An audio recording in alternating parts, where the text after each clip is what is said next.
Hi, readers. Well, we're in the home stretch here. I have already been working on the quiz for this book, The Sunbearer Trials by Aiden Thomas, and now I'm on chapter 10, and I'm going to read and also be working on the quiz, and I should be done with this book and this last quiz for the Oregon Battle of the Books high school level within the next day or two. So I hope you're having fun following along with me, and that you have your book and highlighter pen. And also, I will re-announce this when I'm done, but this book, when I'm done reading it, I will give it away to somebody. And not only will they get the book for free, but they'll get all my highlights. So they'll have where the questions and answers are in the book. So here we go. Chapter 10. When Teo went back to his room, some new clothes had been laid out on his bed. Soft sweatpants, gym shorts, and a couple of cotton t-shirts. They all had the golden sun with the Quetzal glyph in the middle, always in jade thread, a constant reminder of how he didn't belong. So I'm going to mark that. The jade thread reminded him that he didn't belong because he wasn't a gold, he was a jade. Did golds have all their clothes picked out for them at the academy? Teo swung by Shio's and Naya's rooms to gather them for dinner. They were the last ones to arrive. A nice breeze rolled through the open deck. The long table was covered in food, and Mais was explaining what everything was, like they were diners at some fancy restaurant and not just a group of hungry teenagers. Mais cut the three of them an annoyed look, probably because they were late, but Pandulce gave them a cheery wave.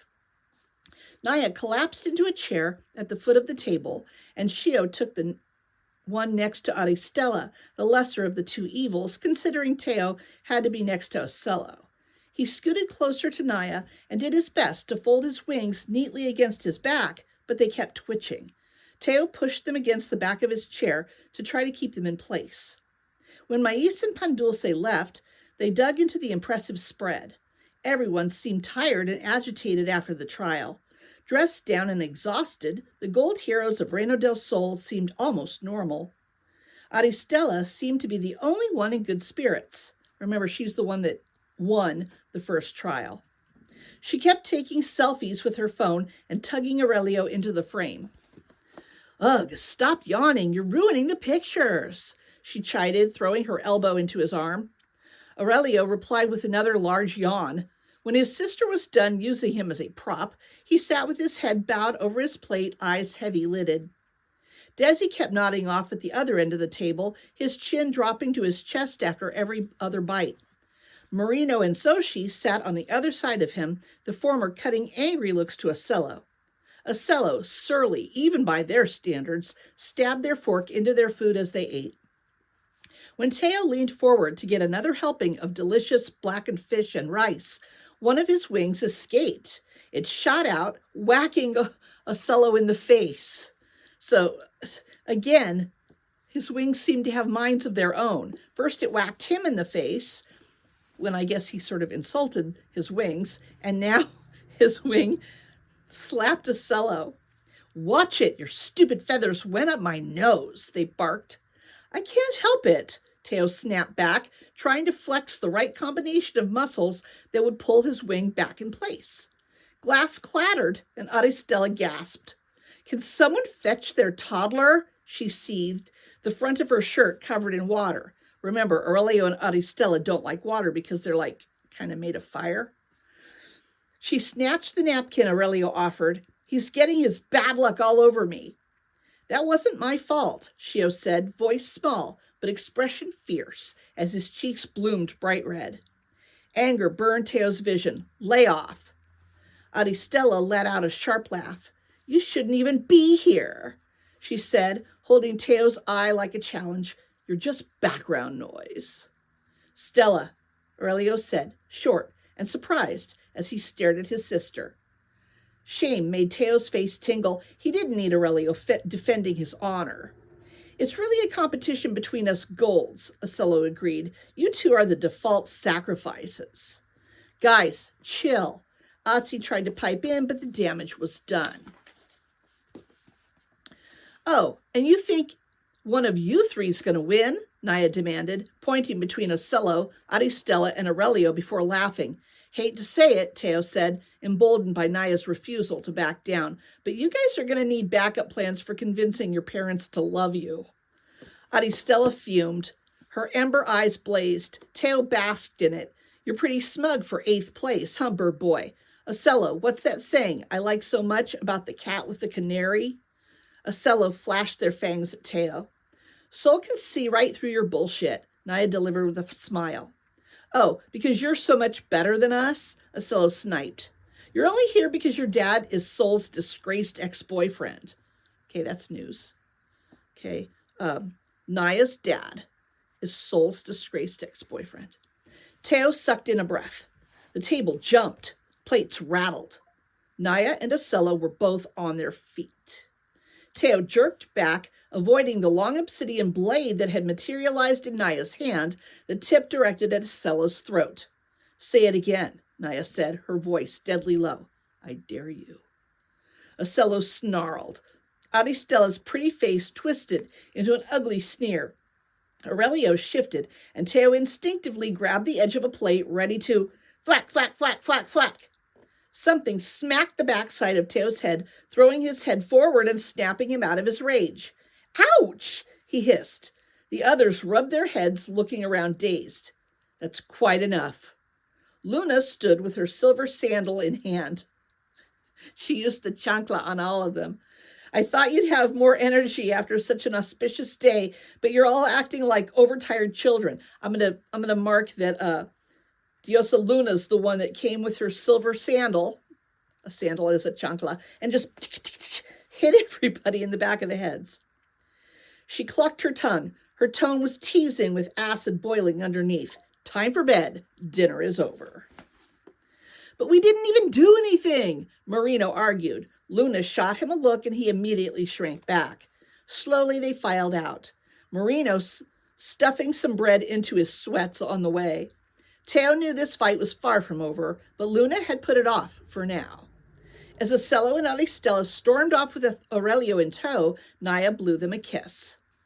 Assholes, Teo hissed when they got to Shio's room. Shio sat on the end of the bed while Naya flopped onto her back next to him. Now you get to see what I have to deal with all the time, Naya grumbled, twisting her bangles around her wrist, though usually it's not this heated. She's saying this because she's the one that's at the academy with the other golds. Shio and Teo are not in school with the golds. Teo rubbed his forehead. He couldn't speak to the rest of them, but usually he had a pretty good grip on his own anger. Being here seemed to be wearing his patience thin. Maybe we're all just tired and getting on each other's nerves, he said, pacing. It's my fault they hate us. Shio's face was twisted in frustration. This always happens, and now they brought your dad into it, Naya. That was so messed up. So I'm going to mark that Shio's feeling guilty, thinking that it's his fault that they hate them. I don't really think that's true. Naya sat up and balled her fists into the clean white comforter. It is not your fault, dude, Teo reassured him. They've always hated us. Shio's expression shifted from anger to defeat. They called us default sacrifices. Teo's blood ran hot again. Assholes, he repeated. None of them deserve to be Sunbearer. If they do, I swear I'll rip my own wings off. Teo spun to face his friends. We can't let them win, no matter what, he announced. So he's just talking now about Aurelio, Aristella, and Ocello, the ones they call the Golden Trio. Because, well, really Aurelio's not so mean, but he's not being very brave either. He's not sticking up for anybody. He tried a little bit. But yeah, Ocello and Aristella are really nasty. Shouldn't we be more focused on not dying? Shio asked. I mean, yeah, Teo agreed, but we also need to beat their asses. Think of how humiliating it'd be if Ocello, Aristella, and Aurelio lost. It's not like we can stop them, Shio said miserably. It's not enough that we get through this. We need to take down those three too. Teo pressed. Shio gave him a skeptical look, so he went on. What better way to get back at them for all their bullshit elitism than to have one of their misfits win? Naya's the one with the best chance, obviously. It would piss them off to no end, Naya mused, and I'd really love to see Diosa Lumbre's face if neither of her kids became Sunbearer. All she cares about is the academy and making sure Aurelio and Aristella are always on top. She would totally lose her shit. Even better, Teo agreed. You think we could pull it off? Shio asked with an uncertain look. Teo gave his shoulder a small shrug. Sure we could. I mean, I know the first trial didn't go great. Bit of an understatement. But that was only a dry run. We've got 4 more trials to get through, right? Plenty of chances for us to take down the trio and get Naya to the top of the rankings, Teo said, and keep us from being in last place. Shio scratched the back of his neck and looked up at Teo from the fringe of his curls. Not going to be easy. I swear, Shio kind of reminds me of Eeyore. Everybody keeps having to keep him encouraged. No, he agreed, but we've got a secret weapon. My killer bod, Naya guessed, picking at her teeth. No, Shio. The younger boy looked alarmed. Me? Yes. Teo plopped down onto the bed next to him. You and your encyclopedic knowledge of all the competitors. Highlighting that, it's just a reminder, he's the one that had the cards. Tapping Shio's forehead, Naya sat up straighter, her eyes wide. Oh. But Shio still looked less than convinced. Where's your binder? Teo asked. Shio gave him a confused look, his hand automatically moving to his chest. No, I mean with the trading cards and stuff, Teo corrected. Oh, Shio pulled it out from where he'd hid it under his pillow. Give us the rundown on Aurelio, Aristella, and Asolo, Teo said. If we know their strengths and weaknesses, highlighting that, we can use that against them during the trials. Naya scooted in on Shio's other side. That's an awesome idea. Well, every semidios has general strength and stamina boosts over mortal humans. All of them, okay? Every semidios has general strength and stamina boosts over mortal humans. Shio said as he flipped through his binder. It was full of small, clear pockets that held 9 trading cards per page in alphabetical order. Some people only had 1 card while others had many, and some were plain while others were holographic or lenticular. Shio even had a few that were made out of solid gold. I'm going to highlight these different kinds of trading cards. So let's see. Some were just plain, some were holographic or lenticular. I don't know what that means. I'll look it up later. And a couple of them were made of solid gold. By default, golds are stronger than jades, but every semidios has their natural inherited powers from their parents, like you and your wings, Shio continued, and Naya's ability to manipulate Earth. Teo nodded. And what about special powers?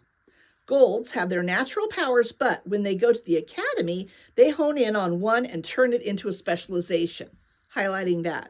When they go to academy, they hone in on one of their natural powers and work on that so that it's a specialization, their strongest, best power. Mine is how I can turn earth minerals and rocks into weapons, highlighting that. That's Naya said. To demonstrate, she turned a titanium bangle into a shield in her left hand and a silver one into a very painful-looking mace in her right. Shio turned to Aurelio and Aristella, whose trading cards took up 2 whole pages, front and back. Trading card lists those specializations along with strengths and weaknesses, Shio said, pointing them out. He pulled out one each of Aurelio's and Aristella's to compare. Aurelio is a manipulator and Aristella is an igniter. Okay? Aurelio, a manipulator, Aristella, an igniter. What does that mean? Teo asked. Aurelio can easily manipulate fire to make it bigger, smaller, or put it out completely, highlighting that. That's what Aurelio can do. Aristella can create fire. That's why Aurelio wears those dorky finger gloves. The flint tips let him spark a fire. Okay, so Aurelio can't just make a fire out of thin air. He needs to scratch with his flint fingers, and then he can do stuff with it. But Auristela can actually create it naturally, right from herself. Aurelio's a defensive hero. Auristela is an offensive one. Okay, highlighting this. Why did they summon both Aurelio and Auristela to the fire in Quetzalon then? Teo asked. Wouldn't Auristela just make things worse?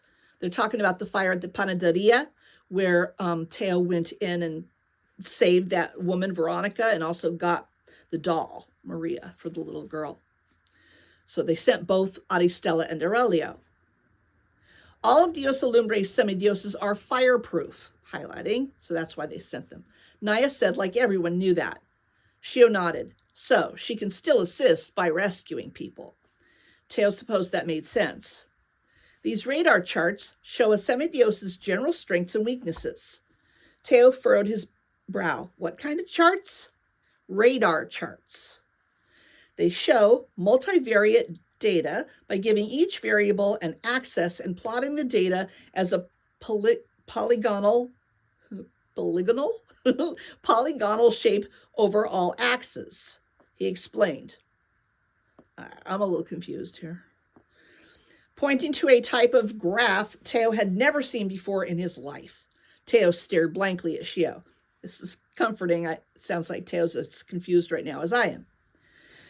Can't believe I'm finally smarter than Teo, but here we go, Naya muttered to herself as she sat up straighter. They show how good or bad someone is at different things, and they make cute little shapes, she supplied. Okay, so, he examined the amorphous blobs. I think that makes sense. There's 6 plot points on 3 axes, highlighting that. Power and strategy, speed and stamina, and then offense and defense. Typically, a more top-heavy graph means the semidios is more of a powerhouse, and a bottom-heavy graph means they're more strategic. But ideally, you want to have a balance of all 6. So, the more your chart looks like a hexagon, the more balanced you are. This is important. Wait, where do these statistics even come from? Our grades at the academy, Naya explained. So basically, your report cards are public knowledge? She shrugged. I guess. Sheesh. Teo looked between Aurelio's and Auristela's radar graphs. Theirs are practically identical. Almost, except Aurelio is more strategic and Auristela is more powerful. Highlighting that. Their powers kind of go hand in hand, don't they? Shio nodded. They're very complementary, yeah. That's why they train together all the time, like a team instead of individuals. Highlighting this. Naya explained, an annoyed edge to her voice. I think this is the first time they've ever been split up and actually competing against each other. I think that can be used against them. Doubt that'll keep them from teaming up when they get the chance, though. Teo grumbled. It made the most sense and was a good strategy. Teo knew Auristela was powerful as hell and used it to her advantage, but he hadn't considered that Aurelio was more on the defensive side. It was so easy for him to think of them as the same person, but Teo had seen them disagree, like whenever Aurelio made that crumpled up expression at something mean Auristela said. I'm highlighting that because, like I said before, I think Aurelio needs to step it up with his sister and do more than just go, when she says something mean. That's not really very strong of him. This is where their specific weaknesses are listed, Shio said, pointing below the graph. Water and cold. Teo read aloud. Okay, so that's why they reacted so badly when they were playing, the other ones were playing games on the boat with the water, and they got sprayed, and they were like, Auristela really freaked out. Oh yeah, we had a training camp where they dropped us in the mountains during winter, Naya said with a smug look. It rained and was freezing cold. By the time we were done, both Aurelio and Auristela were really sick and had to stay the night in the infirmary. I'm going to highlight this. They dropped him in the mountains during the winter. It rained, was cold. Aurelio and Auristela got sick and had to stay the night in the infirmary. So if I were, a competitor in this, I'd be trying to figure out ways to get them wet and cold. I'm not sure how easy it will be to use water or cold against them, Teo said, irritated that there wasn't an easy solution. It depends on the trial, Shio said. And we don't know what the trial is until it's time to start, Teo huffed. It'd be easier if we could see them in action. I barely caught a glimpse of Aristella in the first trial, and Aurelio was on the opposite side from us. It's been over all the news, Shio said, pulling out his phone, an older model with a chunky protective case. I bet they're still showing clips. So I'm highlighting this. This is how they can actually see them in action, because remember, when they went up the hill for the first trial, they were in their own lanes, not being able to really see each other. In a matter of seconds, Shio had a live stream of the news pulled up that indeed was playing reruns from the first trial. Never thought I'd see the day I was thankful for Chisme, Teo grumbled as he took the phone. Conveniently, they were showing Aurelio and Marino racing up their side of the mountain, locked in battle. They lobbed fire and water back and forth, each trying to outmaneuver and outrun the other while still staying in their own section. See how careful he is around water? Shio said, pointing to Aurelio as he dove behind an outcropping of rocks, narrowly avoiding a pressurized stream of water. Yeah, Teo murmured to himself. What are the odds of the next trial takes place underwater, he said with a wry grin. I've always wondered how they, bathe if water fucks them up so bad, Naya said, toying with one of her messy braids. Probably can't take baths, Teo mused. Maybe they just hose themselves off really fast, Naya suggested with a grin. The idea of Aurelio quickly jumping into a shower and back out again made him laugh. But the laughing stopped when the clip changed to another one of Teo hovering midair with his new wings just to be struck by a bolt of lightning. What's Otzi's weakness? Teo asked. I'd like to avoid getting electrocuted out of midair in front of thousands of people again. Shio flipped back a couple of pages.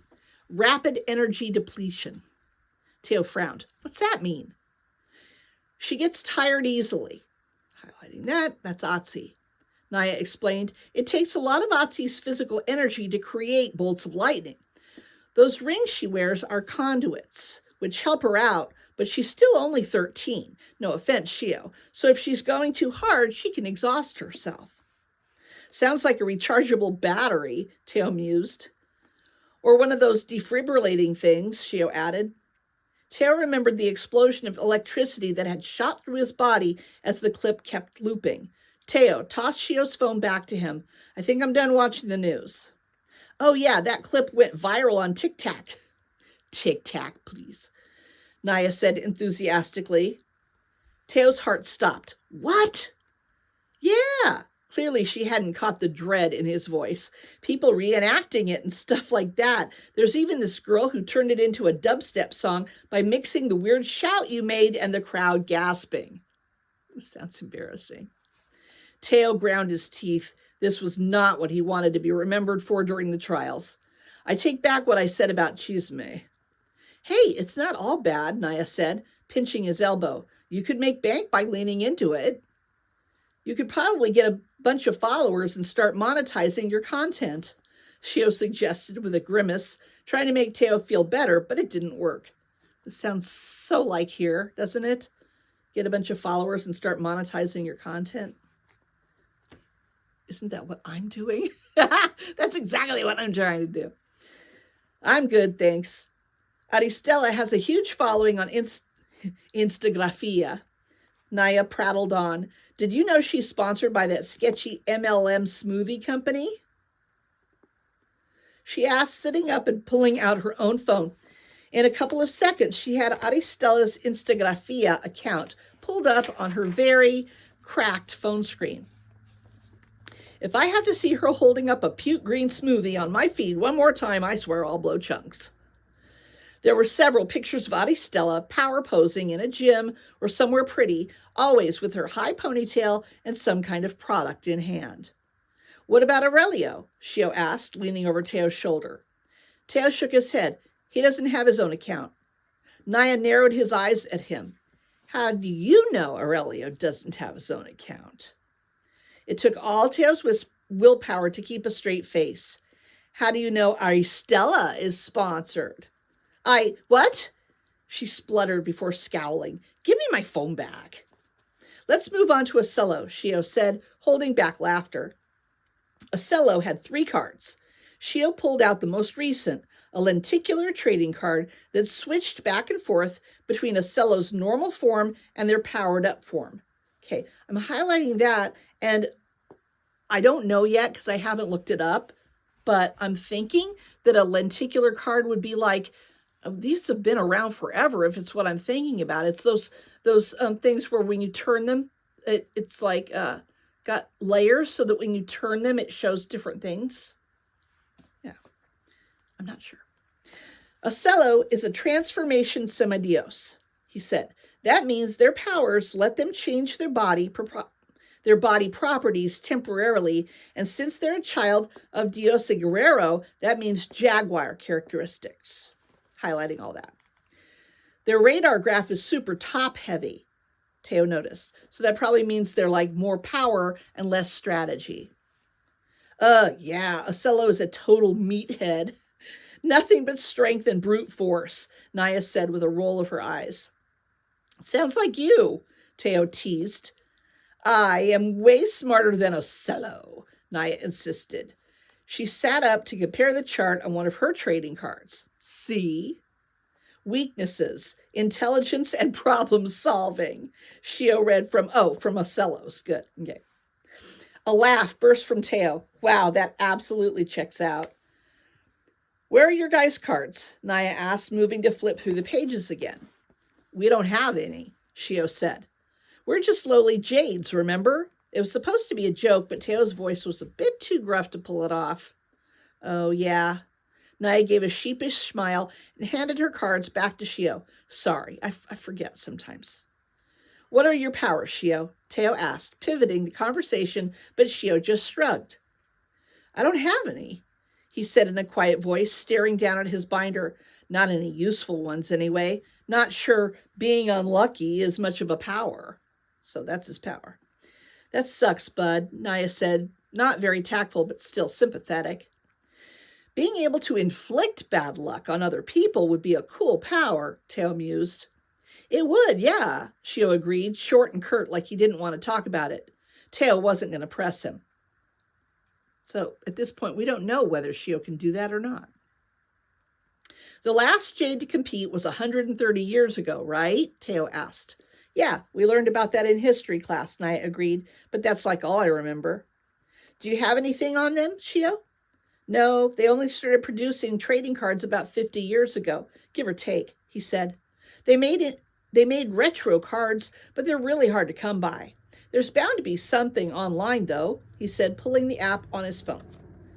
In a matter of moments, Shio had a video pulled up. The footage was black and white and grainy, making it difficult to tell what was going on. The camera focused, and Teo could immediately tell that this was a clip from the Sunbearer ceremony. The winner, some lumbre semidios with a terrible haircut, stood proudly under the soul stone, beaming at the gathered crowd. Phantasma stood between them, and on her other side was the jade semidiosa.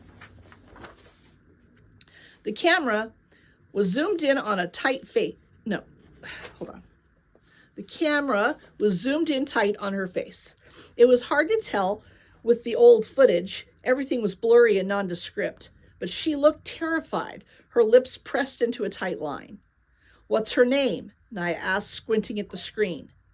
Shio flipped to the back of his binder where several pages listed the winners and losers of every Sunbearer trials to date. Paloma, he said. Reading from the page. Shio cut himself off. Naya leaned in. What? The camera zoomed out, showing a wider shot of Soul's altar and the semidioses.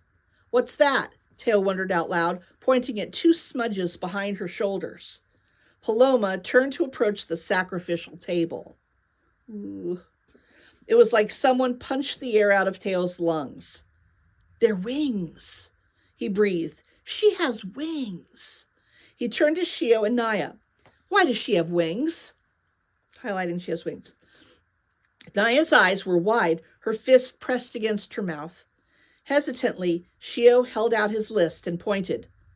Paloma, daughter of Quetzal, he read. Oh my gosh. Do you know what this means?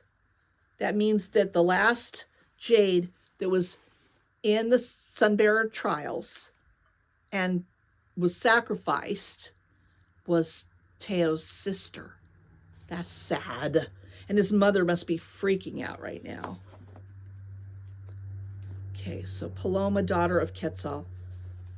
Teo's heart pounded in his head, his rushing pulse making his whole body feel tingly and numb.